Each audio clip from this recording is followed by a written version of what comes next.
जय जय रघुवीर समर्थ। जय श्रीराम। जीवात्मा देह जेव्हा सोडून जातो तेव्हा त्याचे सारे संगे सोयरे इथेच राहतात. धनभूमीत, गुरे गोट्यात, पत्नी दारात, लोक स्मशानात, देह चितेवर, सारे काही इथेच राहते. त्याच्यासोबत राहते केवळ त्याचे कर्म.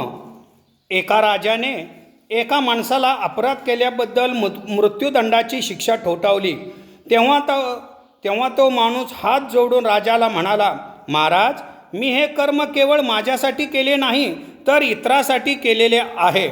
राजा म्हणाला, तसे साक्षीदार जर तू आणलेस तर मी तुला माफ करीन. तो मनुष्य पहिल्या मित्राकडे गेला. तेव्हा पहिला मित्र म्हणाला, काय सांगायचे असेल ते मी इथे सांगेन, राजापर्यंत येणार नाही. तो मनुष्य दुसऱ्या मित्राकडे गेला आणि त्याने साक्ष देण्यासाठी आपल्यासोबत येण्याची त्याला विनंती केली. तेव्हा तो मित्र म्हणाला, मी येईन, पण राजवाड्याच्या दारापर्यंतच, आत मात्र येणार नाही. मग तो माणूस तिसऱ्या मित्राकडे गेला आणि त्याने राजासमोर येऊन आपल्या वतीने साक्ष देण्याची विनंती केली. त्या मित्राने ती मान्य केली. ते 3 मित्र कोण आहेत? पहिला मित्र म्हणजे घर, शेती या स्थावर गोष्टी होत. तुम्ही खूप शेती खरेदी केली किंवा फार मोठे घर बांधले तरी तुमची साक्ष देण्यासाठी ते तुमच्यासोबत येऊ शकत नाहीत.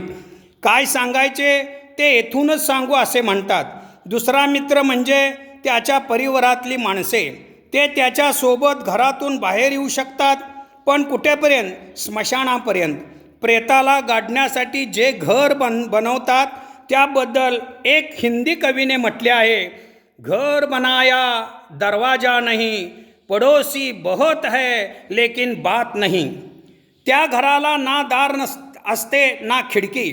जिवंतपणी आपण किती सुरेख घर बांधतो, सुरेख दरवाजे आणि हवा प्रकाशासाठी प्रशस्त खिडक्या, पण आपल्यासाठी जमिनीत जे घर करतात त्याला दार नसते आणि खिडक्याही नसतात.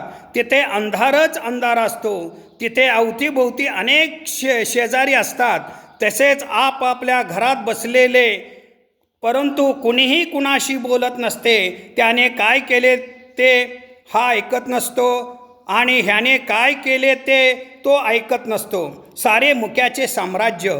म्हणून आपले मित्र, नातेवाईक त्या घराच्या दारापर्यंत येतात, परंतु आत मात्र कुणी येत नाही. आपल्याला त्या अंधाऱ्या घरात आणि त्याच्याही पलीकडे नव्या जीवनात सोबत करणारा एकच जीवाभावाचा मित्र असतो, तो म्हणजे आपले कर्म.